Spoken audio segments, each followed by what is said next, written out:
With a former WWE star recalling a backstage altercation with The Rock and more, this is Wrestling Hub. My name is John and you're watching the Wrestling Report for May 28th.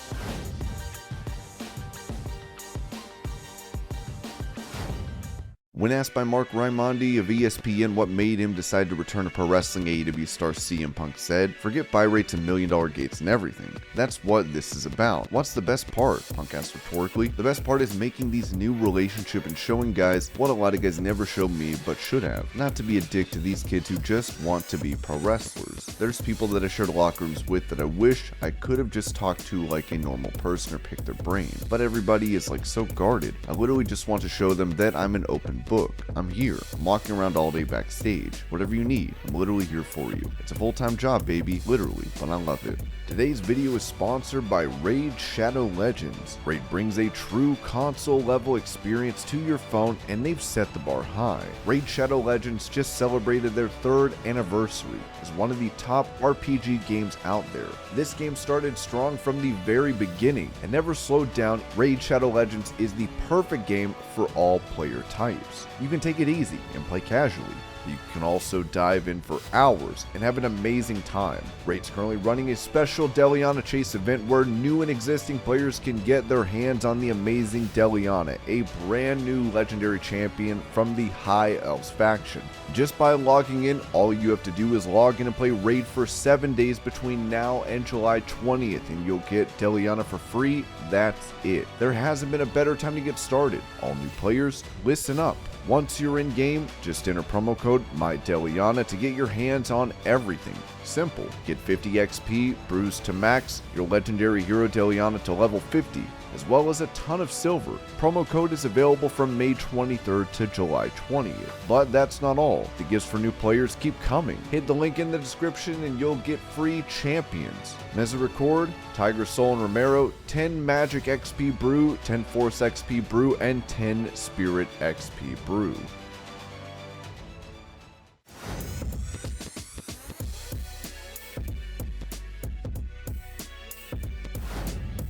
Recalling his time in WWE on his podcast, Matt Hardy revealed that when Vince McMahon wanted him to become a producer on the main roster, Triple H pitched an idea for Broken Matt to go down to NXT. Triple H, he called me afterward. He tried to work out deals with me doing stuff in NXT, and it's so funny because this shows how much Vince wanted me as a producer. He said, "Well, we can pay you X amount of money if you do this NXT thing, but we can like double this almost if you do NXT, and I'll put you with a group of guys. So you don't have to do all the work. Being an older guy, you're like the leader of the group, and then you can also still go to TVs, Raw and SmackDown, and then you can still do those and start being a coach, because that's really what Vince wants to see you as, is a producer. Someone who helps teach other talents and helps construct matches and whatnot." So Vince really wanted to see me in that when it was all said and done. I have a lot of appreciation. Triple H still tried to do what he could just to keep me in the WWE system.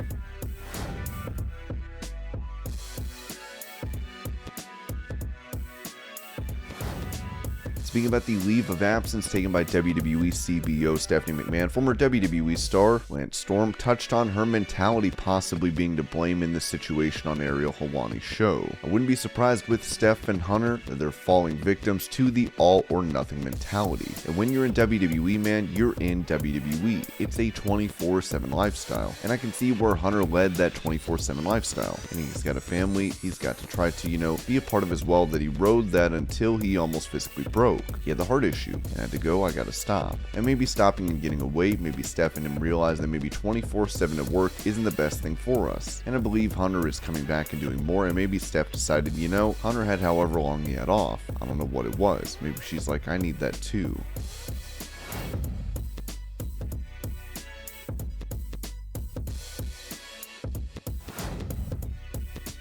Despite being relatively new to pro wrestling, Jade Cargill is undefeated in AEW as the TBS Women's Champion. For a Self-Pinned Players Tribune article, Cargill touched on those that doubt her and claims she hasn't paid her dues, as she said, "I know there will always be people who are going to talk their talk. People who think I wasn't ready when I became TBS champ. People who think I haven't paid my dues. And honestly, I'm not even mad at those people. I appreciate that a lot of those opinions, they just come with the territory when your audience is as passionate as ours is. And at times I've felt many many of those same doubts. Believe me, I was shocked and humbled to be the first TBS champ, and I had moments where I was questioning things, like how will this be perceived by our fan base? How will my coworkers feel? How am I going to feel? All of those thoughts were on my mind. At the same time though, I can promise you another thing. I would have never entered the sport if I didn't think I had it in me to be great. Not good, great. And I'm still growing. That's just a fact. This is my second year as a wrestler. I debuted in front of the whole world. Half the time I feel like a lab experiment for TV viewers. And when I'm feeling doubts, I just remember that my daughter, she's one of those viewers. And she's seeing her mom be a champion. She's seeing me grab life by the horns and refuse to settle. I come from a proud black family and generations of proud black women. So I've always grown up with that special armor, that ability to be the only black person in a room and keep my head up high. Because I feel like I'm representing a lot of black people who aren't there. And I feel like I'm representing them even more in the role I'm in now. In everything I do, I want to be a pioneer for the next generation. I want to be proof.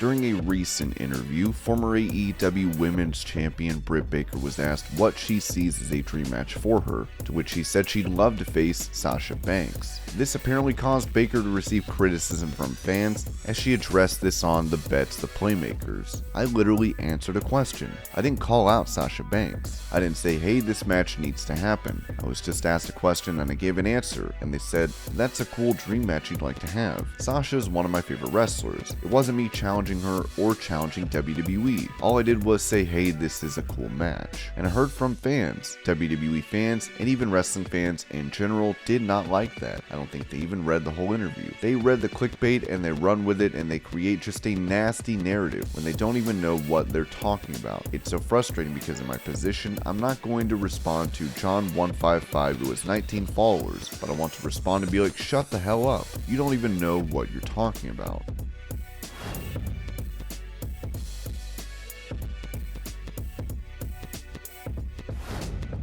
With them having a lot of experience in pro wrestling, TalkSport reported that Bryan Danielson and William Regal make sure to show up early at AEW tapings to help train young stars. Regal says he and Bryan Danielson arrive at AEW TVs and from 11 a.m. get in the ring to work and teach. No phones allowed. All the young talent are welcome to get in with them. Ricky Starks confirmed to me he's seen them working really early and they regularly engage with them.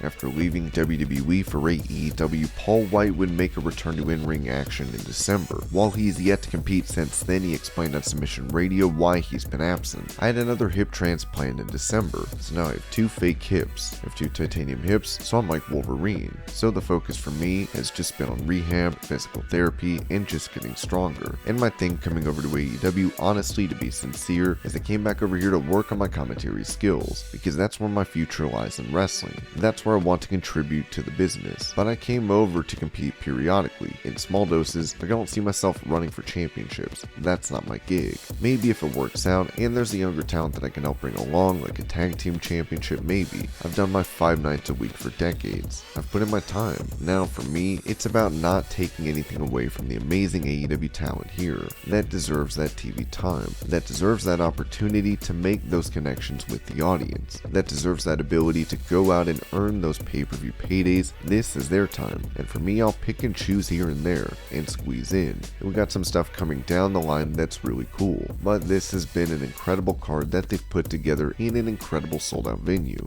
These talents are excited, and I'm excited to watch them. So that's the smart thing you do. Like, I'm never going to be a guy that's going to come in and bully my way in. I need my dressing room, I need to be fighting for the title. And that's not my MO. I want the business to do well, and I want the talent around me to do well, and I'll be okay.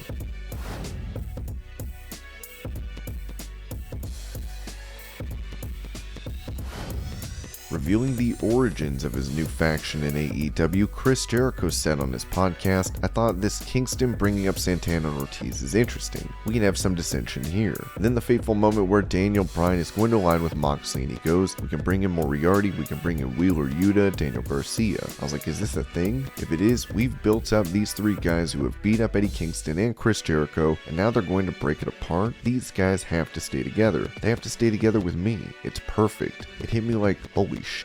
Eddie Kingston, Santana, Ortiz have history. They do their thing. I started a new faction with you three and Jake because Jake and I have always been together since day one and I need a killer. This could really work. And that's the original idea I pitched to Tony and said, what do you think about this? I know it's weird. The original idea for this whole plan, the name of it was going to be The Citadel. I thought The Citadel was great. I said it to Tony and there was no pop for it whatsoever. I was like, this Citadel sucks. I need something better. I was looking at the Art Appreciation Society or something like that. Some weird email of, if you like this, maybe you should check out the Art Appreciation Society in downtown Detroit. Then the Jericho Appreciation Society was just cheesy enough. It's pretentious.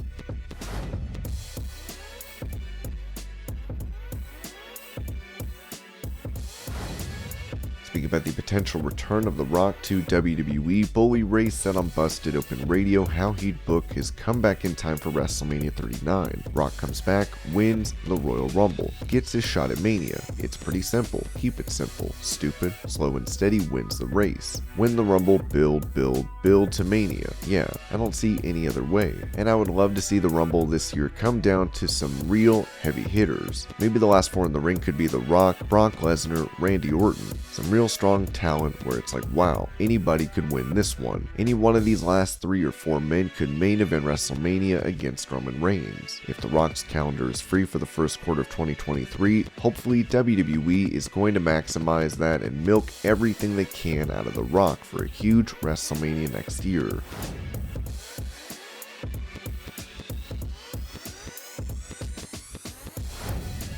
With some in WWE remembering a backstage altercation that took place between The Rock and Ahmed Johnson in 1997, Ahmed told Iron on Wrestling, yeah, we had an altercation. He was basically running his mouth when he shouldn't have been running it. With High Spots, Ahmed recalled, he was saying some stuff and it wasn't about me, but he was saying things that I don't think he should have been saying about anybody. I didn't like the fact that he was getting a little cocky. We had a match coming up. Matter of fact, that same night. We're calling the match and I was willing to do his high spots, but he wasn't willing to do all mine. Then I got to the point where I said, well, look, when we get in the ring, we can just get it on in the ring. We can settle it in the ring. And then we got into a little altercation there. Yeah, a few blows were thrown.